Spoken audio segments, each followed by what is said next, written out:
Monster High, безусловно, произвели революцию не только в контексте кукол, но и в целом культурном кластере и действительно стали определенным символом поколения. Как мне кажется, перед ними подобное провернула только кукла Барби, поскольку до нее у девочек из игр были разве что только пупсы и готовили к своеобразной роли матери, в то время как Барби показала другую ролевую модель, показала, что ты можешь быть кем угодно, начиная от повара, заканчивая космонавтом. Обсудим, как мне кажется, еще более влиятельный, еще более скандальный бренд, начиная от идеи в 2007 году, зарождения бренда и заканчивая падением, а также новым ребутом. Давайте начнем.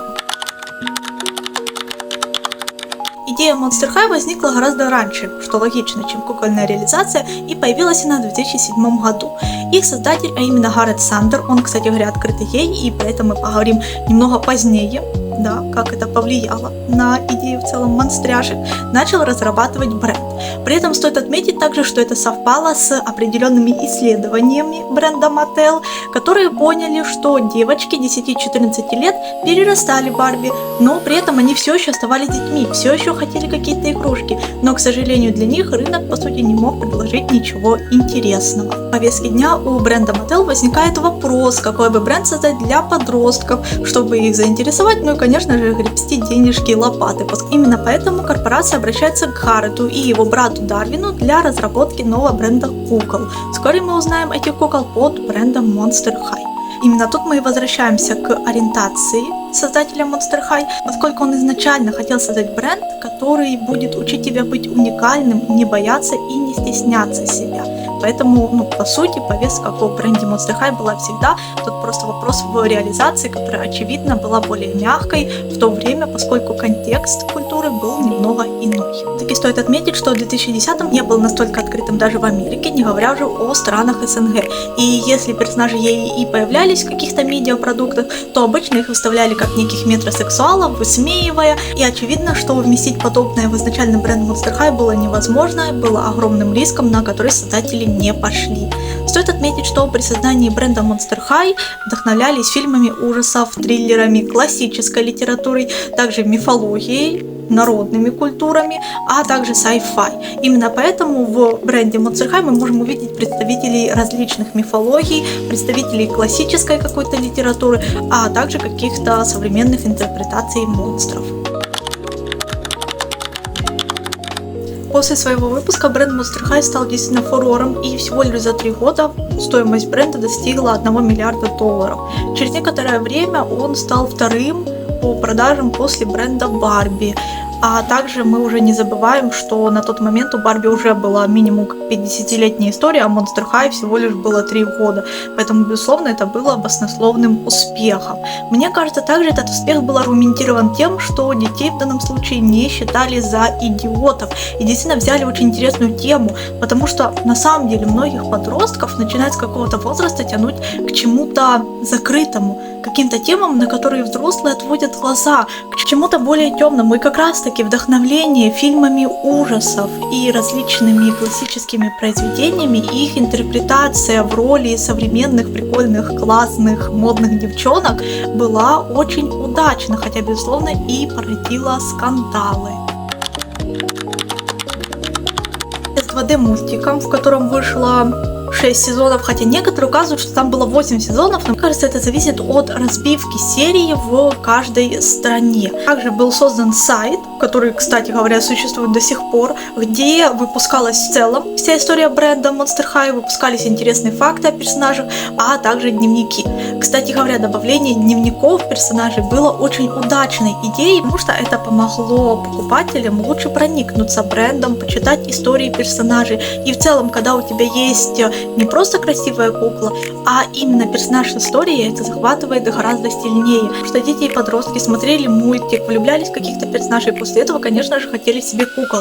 А учитывая то, что многие персонажи выходили в различных коллекциях, и мы сейчас говорим не только про основную 6 персонажей, а также и про второстепенных персонажей. Каждый персонаж имел свои какие-то уникальные черты, каждый персонаж был каким-то уникальным монстром. Это действительно привлекало огромный широкий пласт аудитории. аудитории. У нас буквально есть и вампир, и робот, и сын Медузы Горгоны, и сын Цирцеи. В общем, выбирай на любой вкус. Не говоря же о том, что действительно персонажи были достаточно разнообразны. А читая историю из дневников, дети как будто бы лучше проникались буднями героев. И знаете, такой был American vibe, когда ты читаешь, как они живут в своем там монстряшном мире. И с одной стороны, они настолько сильно не похожи на нас, а с другой стороны, их также волнуют какие-то темы, которые волновали и девочек-подростков тех лет. Это также одна из важных вещей, которую я забыла проговорить, поэтому рассказываю на монтаже. За что я люблю Monster High, так это то, что персонажи тут не пытаются делать идеальными, и в целом у них есть не только какие-то сильные позитивные стороны, но и недостатки, слабости, ошибки, на которых очень легко можно поиграть.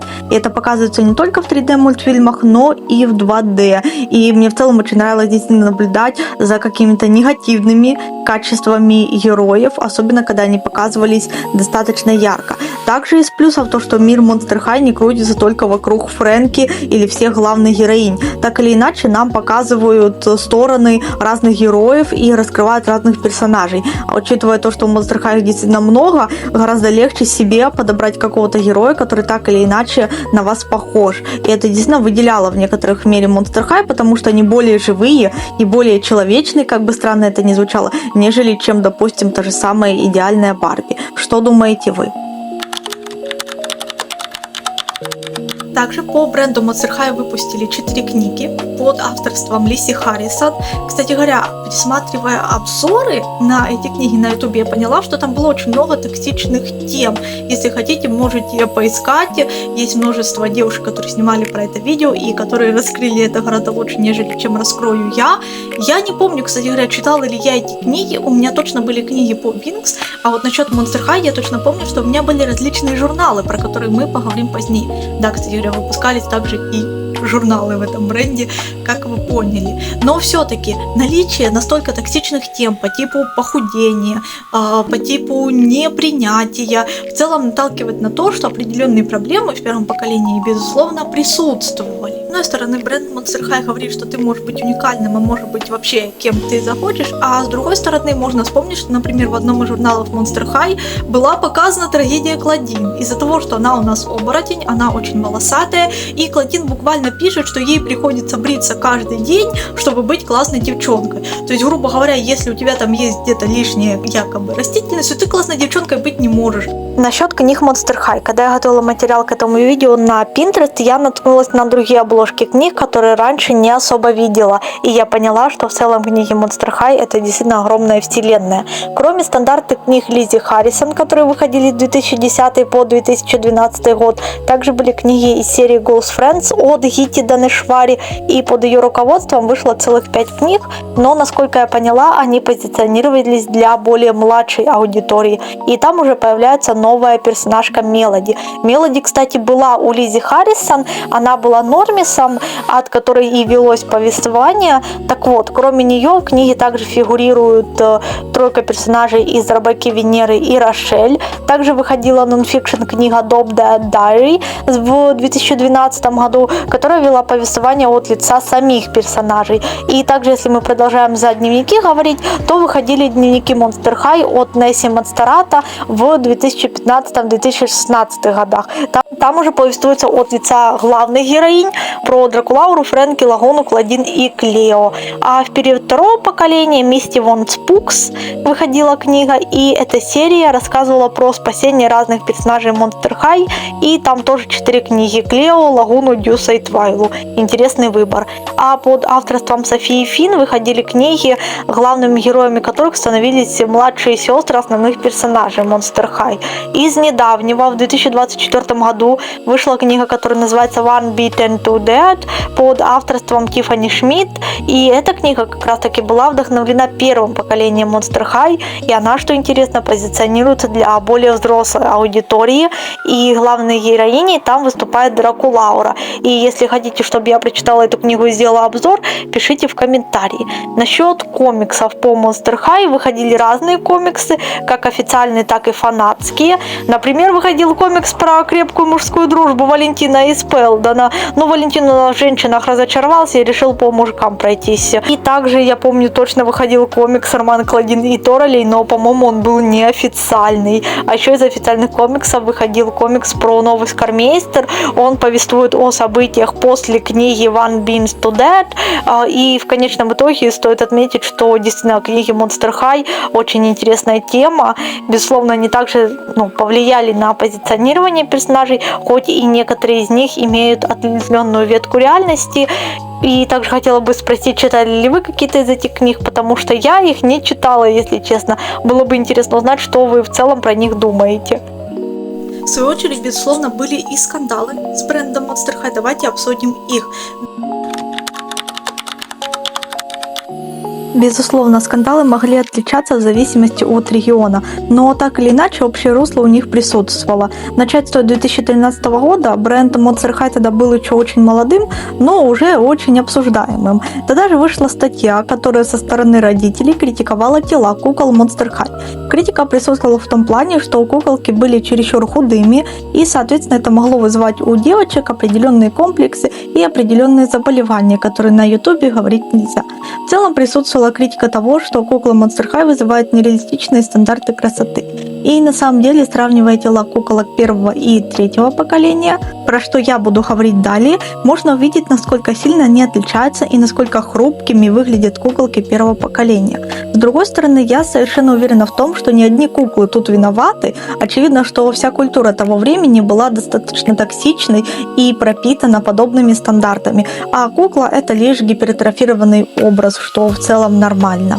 Понятное дело, что у куклы из-за изменения пропорций голова может быть больше талии, но очевидно, что у людей такого быть не может. С другой стороны, нельзя сказать, что бренд Monster High был святым, просто потому что, с одной стороны, у них была повесточка про то, что ты можешь быть собой, быть уникальным и так далее, но при этом очевидно, что все куколки также соответствовали этим же самым стандартам красоты, одинаково стройными, я бы сказала, даже достаточно худыми. И вот даже смотря мультик, можно увидеть, что у Лагуны, например, более спортивная фигура, но в кукольном варианте это вообще не отражено. И типаж тела Лагуны в первом поколении никак не отличается от других стандартных монстряшек. Да, у нас присутствовал разный рост в куклах первого поколения, например, Хоулин и Твайла ниже, а Клодия наоборот выше, но в основном все-таки куклы действительно были все на одинаковых телах.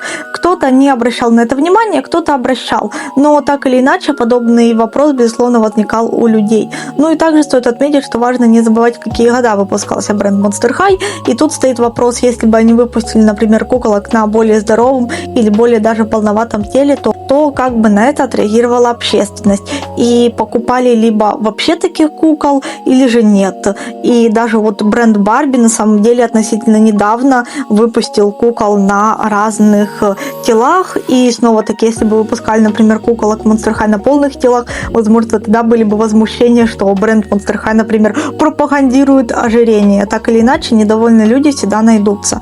Вторым скандалом было то, что присутствовала критика нарядов кукол и то, что они слишком вульгарные и открытые, и что вот именно их наряды пропагандируют какой-то развязный образ жизни.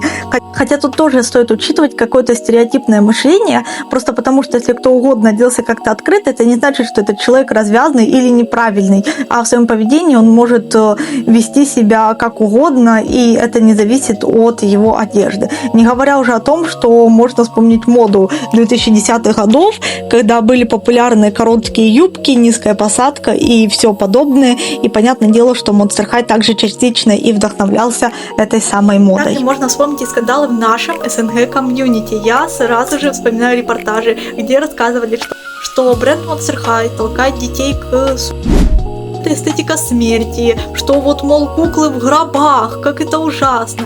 Я даже помню, как популярная блогерша тех лет Марина МГМ, кстати говоря, кто помнит, да, снимала видео в поддержку бренда Monster High. Я даже помню, как выпускались видео на ютубе от других девочек, ну, которым тогда было сколько лет? 10-15 максимум, да, как, типа, рассказать своим родителям, что бренд Monster High это не про вот этот вот ужас, как вот заставить родителей купить себе куклу Monster High. И в целом, как я отмечала уже раньше, на самом деле интерес у детей и подростков к таким закрытым темам присутствовал всегда. Вспоминаю очень классную книгу, которую я относительно недавно прочитала, это «Глаза Моны», и она косвенно про эту тему. Не хочу спойлерить, но если вы любите читать, вот вам нравится литература, это, кстати говоря, современная книга, но очень классная, она там и про искусство, и про определенного рода потери, и про то, что бывает, когда детям очень важные такие, к сожалению, грустные, но не менее важные темы не объясняются. Я, когда читаю разного рода исследования, вижу, что на самом деле интерес к теме смерти, к различной мифологии и всем подобным, он присутствовал у детей всегда. Вот говорят, что сейчас дети очень жестокие. Но давайте вспомним шальной 13 век, когда мы все дружно ходили смотреть на казнь какого-то преступника. Также я вспоминаю скандал в самом комьюнити Monster High, а именно борьба Monster High и аниме. Кто помнит паблики ВКонтакте по типу «Мы против Monster High» и «Мы за аниме» и наоборот. А также присутствовала борьба Monster High и Winx. Я также помню небольшой скандал, который был связан с журналом Monster High, и про что я говорила ранее, где Клодин рассказывала, что она каждое утро бреет ноги, чтобы быть крутой девчонкой. То есть, с одной стороны, мы говорим про то, что ты можешь быть собой, быть уникальным, и все классно тебя примут, а с другой стороны, Клодин не могут принять из-за ее природы, она же, по сути, оборотень, она и должна быть волосатой. Клод что-то не рассказывает, что он каждый день бреет себе ножки, да? Вот, поэтому это тоже, кстати говоря, вызывало скандал, но больше не в нашем комьюнити, а в американском комьюнити. Тогда все-таки оно было чуть более феминистичным, чем наше. Что также, когда я писала сценарий, я нашла информацию, что был с брендом Monster High связан и экологический скандал. В июне 2011 года Greenpeace включил компанию Mattel в доклад о сотрудничестве с компанией Asia Paper. Эта компания, как выяснилось, предоставляла бумагу из вырубленных тропических лесов, и именно из этой бумаги делали и коробки Monster High, и журналы Monster High. Mattel уже отреагировал на это и быстро закрыл сотрудничество с этой компанией, и в целом я не думаю, что этот скандал был каким-то весомым. Мне кажется, что все-таки скандалы бренда Monster High нацеливались именно на идейность данного продукта. Конечно же, успех Monster High породил кучу разных конкурентов и подражателей подобной темы. И мы сейчас даже говорим не про какие-то китайские подделки, с которыми Mattel активно воевал, но воевал очень плохо, а и про другие бренды, которые вдохновлены были брендом Monster High. Например, кто вот помнит бренд Bratzilla's, или же бренд, забыла, как он называется, но там были девочки с животными вдохновлены. В общем, я вставлю сюда картинку, потому что сейчас прямо забыла. Enchantimals, кажется, это бренд назывался. Иначе очень много брендов действительно стали более смелые в данных проявлениях.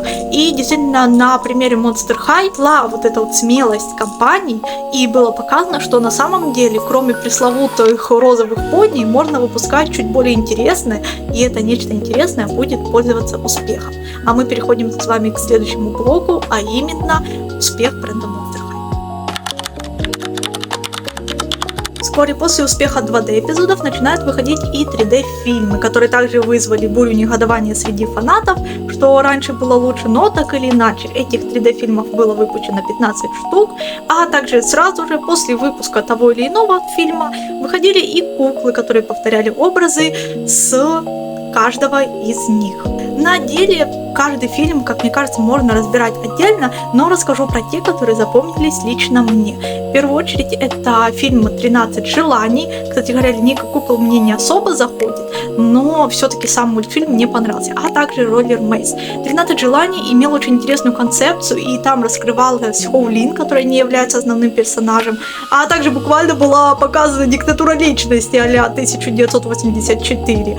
А «Роллер Мейс» имел интересную задумку в феминистическом плане, когда было сказано, что девочкам нельзя там заниматься этим спортом, а вот они все равно объединились в команду и показали всем, что вообще-то можно. Поэтому мне кажется, это действительно было очень важным общественным заявлением. Я сейчас на ютубе смотрю девушку, она гораздо популярнее меня. Вот, она пересматривает или смотрит фильмы Monster High, кажется, первый раз и рассказывает о них. И на самом деле, вот, пересматривая вместе с ней, пересматривая ее видео, я поняла, что многие вещи во взрослом возрасте воспринимаются совершенно иначе, нежели чем мы воспринимали их детьми. То есть можно увидеть определенные токсичные вещи, которые в детстве я не замечала. Например, это отношения Дракулауры и Клода, когда Дракулаура относится к Клоду как к питомцу. Клод же, например, в том же самом Роллер Мейз демонстрирует недоверие к Дракулауре и непонятную ревность, начинает ей запрещать что-то и в целом имеет какие-то агрессивные наклонности. Или, например, отношения Лагуны и Гила. В целом, мне кажется, что как будто бы в 3D мультике Гила достаточно сильно испортили. Все-таки в 2D он как персонаж гораздо лучше раскрывается и выглядит смелее и более адекватнее. Что думаете на этот счет вы? Кстати говоря, если вы хотите, чтобы я сняла видео про токсичные моменты в бренде Monster High, напишите, пожалуйста, я обязательно сниму. Из тех фильмов, которых я вспомнила, это 3D-фильм «Буйорк». Мне очень понравилось, как показали конфликт отношений Дьюса и Клео, потому что Клео у нас из очень богатой, влиятельной семьи, а Дьюс как бы простой парень. И вся семья Клео давит на нее, чтобы она выбрала себе нормального хлопца, а Клео все равно выбирает Дьюса. Какие-то токсичные темы, но так или иначе бренд Monster High действительно нес важные темы, которые действительно запоминались. То есть я в детстве, допустим, не смотрела и не обращала внимания на какие-то токсичные моменты, как будто пропускала их между собой, но замечала действительно хорошие и морально правильные вещи, которые присутствовали в бренде. Что думаете на этот счет вы? Потому что действительно такие токсичные моменты, ними была пропитана вся культура тех лет, поэтому обвинять в этом бренд Monster High, мне кажется, совершенно неправильным. Он просто следовал тому, что изначально было заложено в обществе, но при этом приносил достаточно много чего правильного и морального. Даже сейчас многие мультики Monster High не смотрятся как-то ужасающе. В целом стоит отметить, что успех бренда был также, как мне кажется, вызван тем, что раскрывались не только главные героини, но и второстепенные персонажи. Присутствовали отсылки на разные культуры и страны. В этом контексте также можно вспомнить критику Mattel в китайском комьюнити из-за персонажа Джинафар, из-за того, что как раз таки образ китаянки был показан слишком стереотипно. Мир Monster High также расширялся, были показаны разные города, которые являлись отсылками на реально существующие. Например, Буйорк — это Нью-Йорк, а Париж — это Париж. 3D-фильмы также вдохновлялись популярными медиапродуктами тех лет, были отсылки и на классические произведения, но некоторая недосказанность также порождала и жуткие теории. Например, у нас есть монстры, которые изначально родились в этом мире монстров, та же самая Клодин, которая дочь оборотня, но у нас есть и Спектр, которая призрак, и при этом она молодая девушка. То есть получается, что Спектр умерла или была убита в очень юном возрасте, и при этом про это нам ничего толком не сказали. Или та же самая Клео, которая по сути была похоронена заживо всей своей семьей. Или Фрэнки, которая на самом деле, если так задуматься, достаточно жуткий персонаж в том плане, что она собрана буквально из частей разных людей. Это очень хорошо показали в третьем поколении, что мы обсудим немного позже, про что я говорила ранее, но так или иначе. Также я помню историю Дракулауры, которая на самом деле не то чтобы очень радужная, но при этом она была показана в таком вот, казалось бы, детском мультике. Мне кажется, это также влияло на успех бренда. Mattel не боялся браться за такие темные и в некотором смысле сложные темы. И это было интересно не только детям, но в целом и взрослым коллекционерам. И на самом деле до сих пор на форумах можно увидеть определенного рода обсуждений. Также в Monster High, в мире Monster High появлялись различные знаменитости, которые являлись отсылками на реально существующих знаменитостей, что также было забавным увидеть вот такие вот культурные контексты. Так, бренд Monster High за года своей стремительной популярности выпустил более 100 кукольных коллекций и разных перевыпусков. Выходили также, например, наборы Create монстров, в которых давалась возможность создать своего уникального персонажа. Были сотрудничества с разными брендами, а также отсылки на эти же известные бренды. Так или иначе, после стремительной популярности бренд пошел на спад и случилось некое его затухание. Уже в 2014-2015 годах продажи начали действительно снижаться. В 2016 они стали совсем слабы. Тут, мне кажется, повлияло действительно много факторов. Это и то, что произошло перенасыщение, также это взросление тех девочек и мальчиков, которые росли на бренде. Все-таки некоторые вещи как будто бы начинали становиться не такими важными, мы их перерастали, хотя сейчас на волне ностальгии мы снова про них вспомнили. Это и выпуск бренда Ever After High, который в целом оказал значительную конкуренцию бренду Monster High, а также был более принят родителями, потому что в отличие от страшненьких монстров, которые несут вообще-то эстетику смерти у нас и анорексии, Ever After High выпускались уже на более адекватном телосложении были более миленькими, розовыми, сказочными и больше нравились родителям. А все-таки стоит отметить, что бренды, которые позиционируются на детей, в первую очередь стремятся понравиться именно родителям, потому что у детей нет своих каких-то денег и накоплений, и по сути именно родители принимают решение купить ту или иную куклу или же нет. На тот момент произошел конфликт с огромной корпорацией Disney, и Mattel теряет право выпускать кукол по мотивам мультиков Disney, а также конфликт Disney и бренда Ever After High, из-за чего и бренд Ever After High вскоре был прикрыт. И по сути можно отметить, что Disney, как большая такая корпорация, просто задушила данный бренд. Со временем приходят и новые куклы, и новые тренды, например, куколки LOL, и, понятное дело, монстряшки не пропадают сразу же, но их исчезновение начинается постепенно, и как будто мы этого даже не заметили. Постепенно ухудшалась и детализация кукол, можно посмотреть просто на последние коллекции, которые выглядят очень просто, вырвиглазно и в целом не очень хорошо. Буквально они становились достаточно плохими. Я также помню, какую волну критики вызвал ребут коробок Monster High. Если вы помните, раньше они были преимущественно из картона, вставкой из пластика, то теперь новые коробки становились преимущественно пластиковыми. Изменилась рисовка на этих самых коробках, что безусловно породило и критику, и определенные споры, какие коробки лучше, а какие хуже. Потому что все-таки можно отметить, что многие взрослые коллекционеры хранили, например, куколок исключительно в коробках, и для них коробка действительно была важным дополнением образа куклы, поэтому эта критика, мне кажется, имела место быть. И в 2016 году Mattel решает перезапустить линейку Monster High, и мы увидели второе поколение, про которое никто не хочет вспоминать. Если честно, куклы второго поколения у меня вызывают какую-то паническую атаку, мне жутко на них смотреть, и я не могу лицезреть кукол, которые улыбаются, особенно когда куклы улыбаются зубами, мне прям становится плохо. Именно поэтому я не переношу Клодию из Monster High G1, потому что она как раз таки улыбается. Конечно же, меняются сами куклы. Они стали более милашными, анимешными, им делают как раз таки вот эти огромные глаза, их делают улыбающимися, значительно упрощают, и в целом как будто бы уходит вот эта вся эстетика бренда Monster High. По сути, они стали прикольными девчонками с разными цветами кожи. Многие элементы стали молдированными на телах кукол, например, молдированные бинты Клео. Снизили артикуляцию конечностей, например, убрали колени, запястья, локти, и по сути Monster High превратились в некую блеклую копию самих себя. А также в это время уходит Гаррет Сандерс, который лично и глубоко воспринял это как личную трагедию в изменении бренда, и он говорил, что уникальность бренда пропала, и в целом для него это было неким предательством со стороны Mattel. Очевидно, также присутствовала критика от комьюнити и фанатов, потому что, по сути, Mattel в тот момент пытался усидеть на двух стульях, но пытался он крайне плохо, и поэтому упал. То есть вместо того, чтобы ориентироваться на девочек-подростков и более взрослых коллекционеров, как это было изначально, они бы начали ориентироваться на детей лет 5-6. Но проблема в том, что дети лет 5-6 уже на тот момент имели каких-либо кукол, и Monster High им были не так сильно интересны. Поэтому, безусловно, продажи очень сильно упали, и второе поколение сейчас все буквально хотят забыть. Кстати говоря, когда я писала сценарий, я поняла, что во втором поколении нет Гулии. Представляете? Зато у нас есть Моника, это какой-то другой персонаж, который как бы является, я так понимаю, антагонисткой, но антагонистка из нее вот это вот все коту под хвост.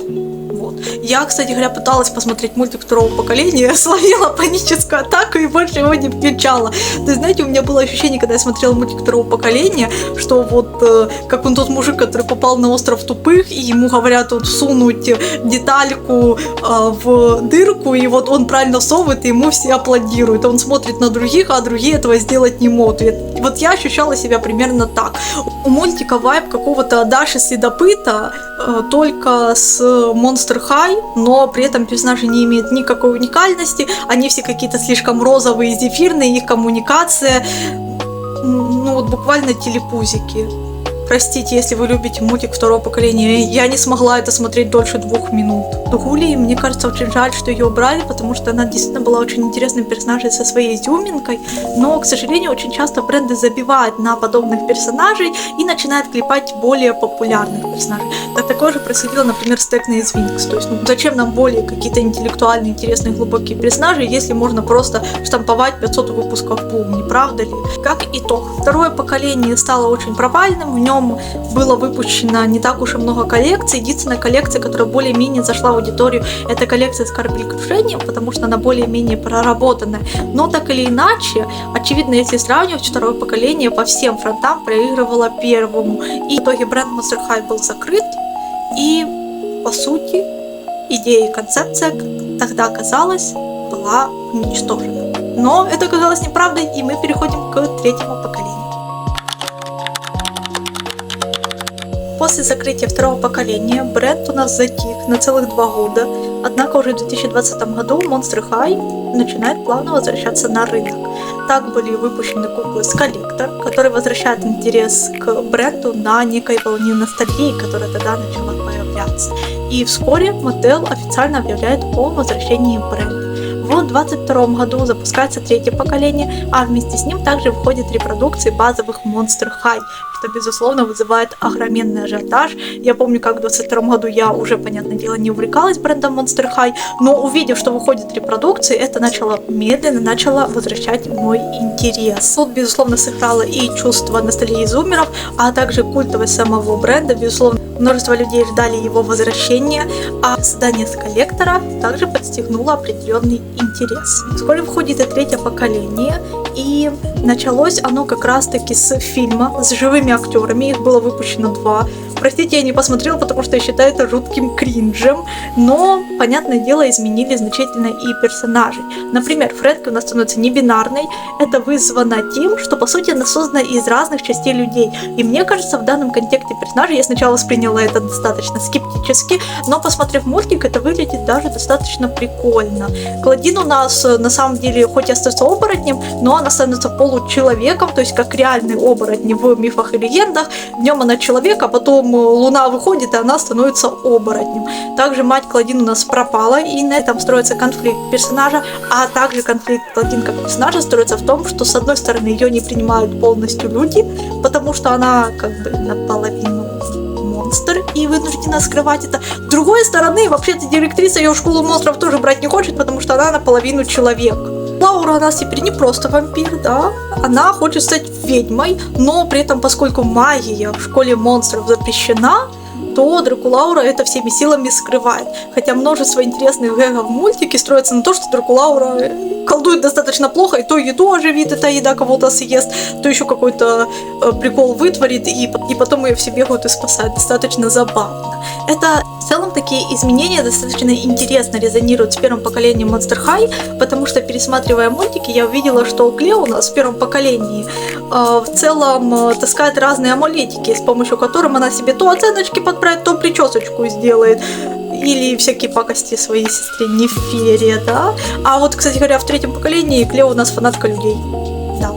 И носит, кстати говоря, свои органы в банке, что в целом интересная деталь, поскольку Клео мумия, и при мумифицировании органы действительно располагали в банках. И на этом также строится определенный юмор фильмов, когда Клео там потеряла свое внутреннее ухо и не могла буквально в пространстве как-то находиться.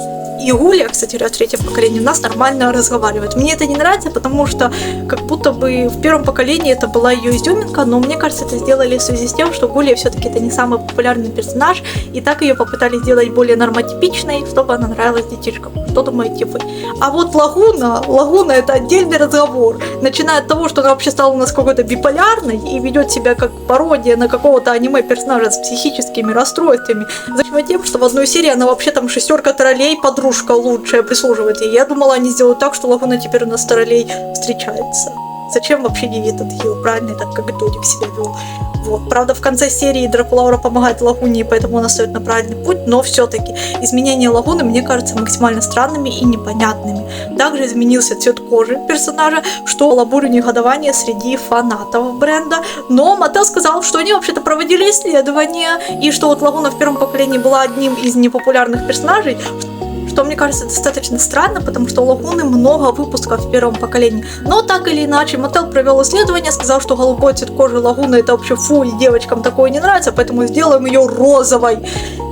Какой монстр глубоководный, ну вот какая рыба у нас розовая? Медуза, вареная креветка, рыба-капля.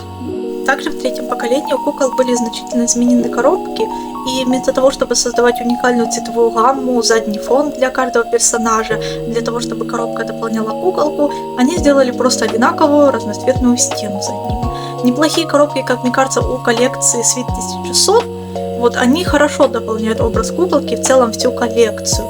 Также со временем Mattel начал экспериментировать с полностью закрытыми пластиковыми боксами. Так выходит коллекция Skull Ultimate Secret, в которой куклы идут в стилизованных коробках, где для того, чтобы достать куколку, мы должны выполнить ряд определенных действий.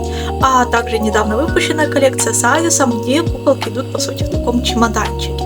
Можно заметить, что с развитием третьего поколения Mattel действительно начал в некотором смысле прислушиваться к коллекционерам, и коробки действительно стали более интересными и стали улучшаться. Но при этом полного копирования первого поколения мы тут не увидим.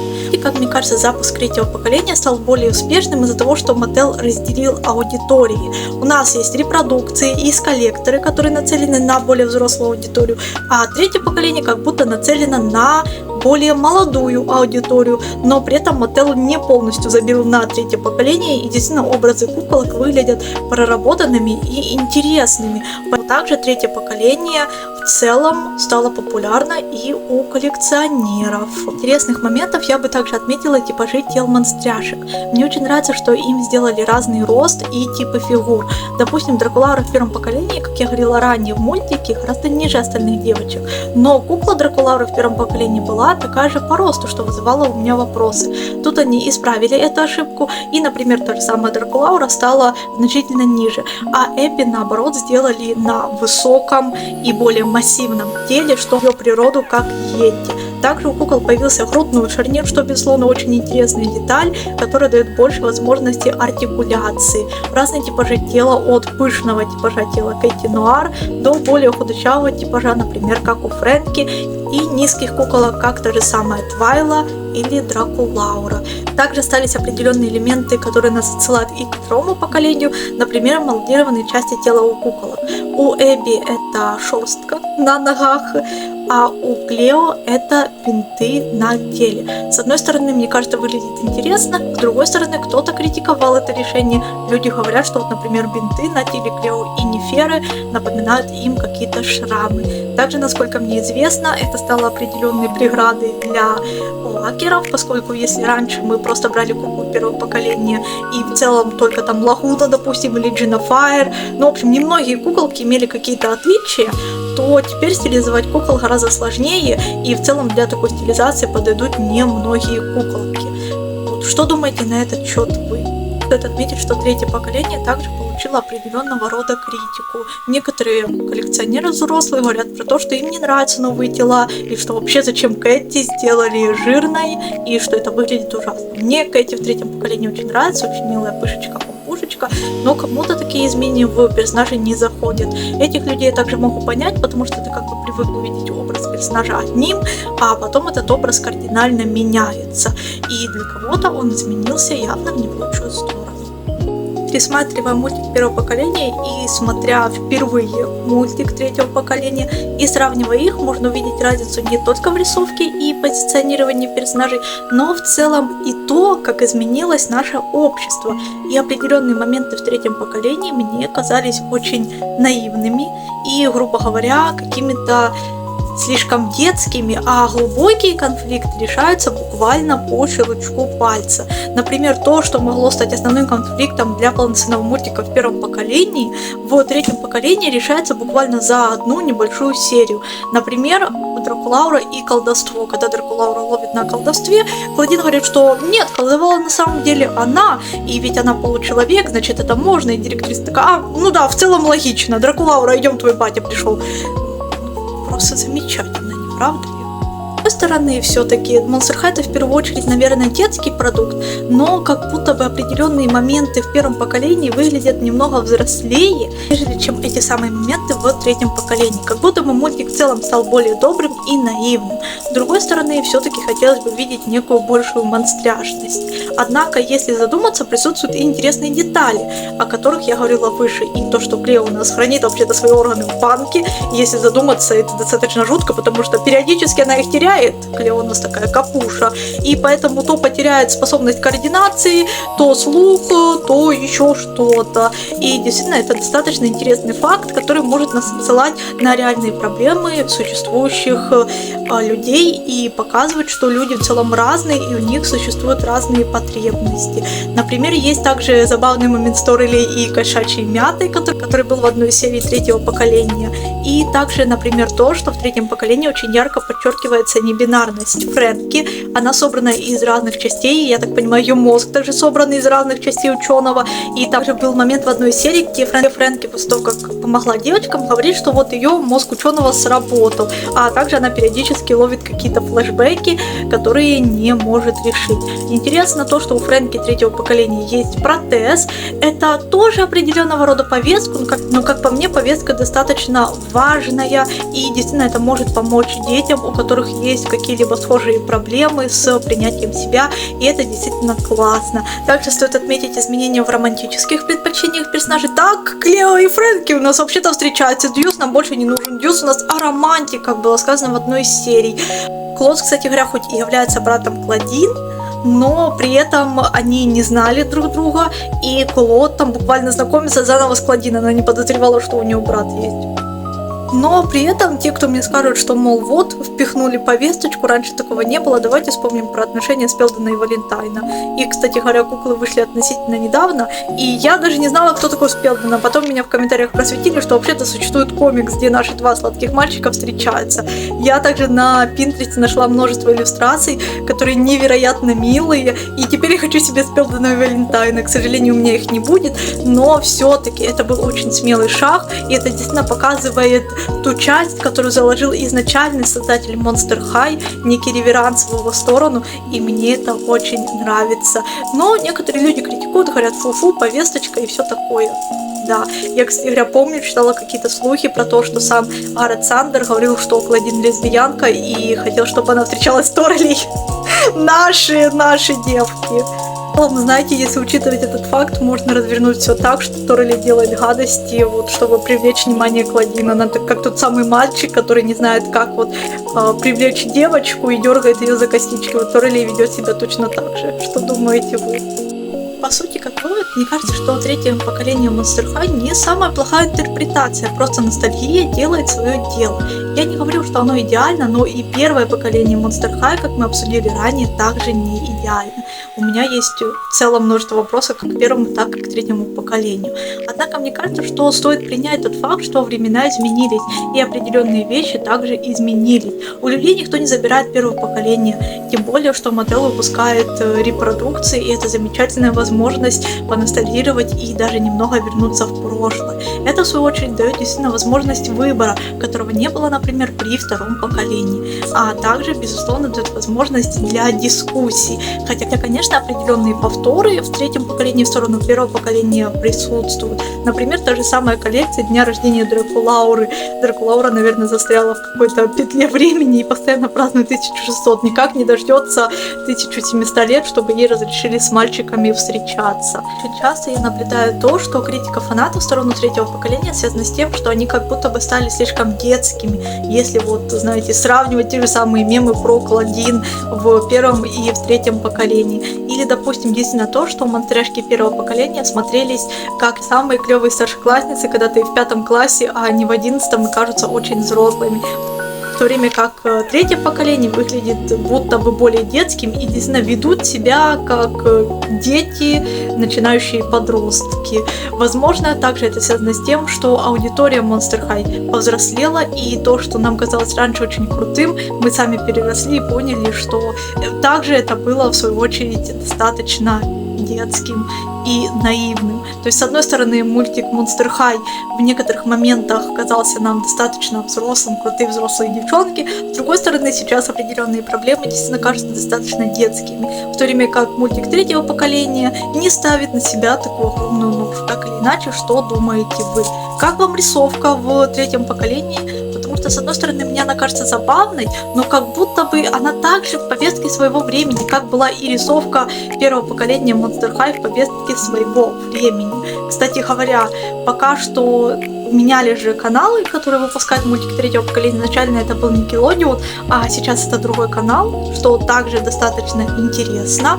Так или иначе, то, что я вижу, что Mattel в третьем поколении стартанул как будто бы не настолько удачно, но со временем коллекции действительно стали менее вырвиглазными или приятными взгляду, и в целом мы можем увидеть, как даже те самые куколки менялись. Также можно увидеть смену спектров, то, что в первом поколении это было Фрэнки, а в третьем поколении, как мне кажется, одним из самых популярных персонажей является Дракулаура. Хотя, по сути, главным персонажем в третьем поколении должна быть Клодин, потому что именно ее конфликт заложен в основу сюжета. Но мне кажется, возможно, проблема в том, что Mattel с этим прогадал, потому что как бы Дракулаура более-менее похожа на себя в первом поколении. Фрэнки тоже в целом похожа. Вот Эбби не похожа. Эбби в первом поколении достаточно такая грубоватая, прямая девушка, в третьем поколении сделали стесняшкой-милашкой.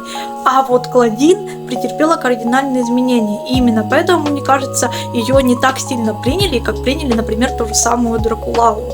Так или иначе, стоит отметить, что бренд Monster High прошел действительно огромную историю. За свои 16 лет существования он очень сильно изменился, но так или иначе продолжает радовать нас достаточно интересными кукольными выпусками и в некотором смысле даже прислушиваться к фанатам.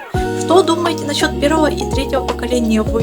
Мне очень нравятся определенные куклы как первого поколения, так и третьего поколения. И я вижу определенные минусы и плюсы у каждого поколения. Кроме второго. Второе поколение это отдельный огроменный минус, и для меня лично это большой red flag. На этом все. Спасибо, что посмотрели это видео. Я еще не знаю, насколько оно выйдет, потому что все 10 блоков я поснимала отдельно, и в целом там есть по 10 минут, так по 5 минут, так и по 20 минут отрывки. В общем, не знаю, сколько я буду это монтировать, но спасибо вам большое за просмотр. Если вам понравилось это видео, вы можете подписаться на мой канал. Я очень старалась, можете поставить лайк. Уж не знаю, сколько наберет это видео просмотров, надеюсь, не 10. Еще раз спасибо большое и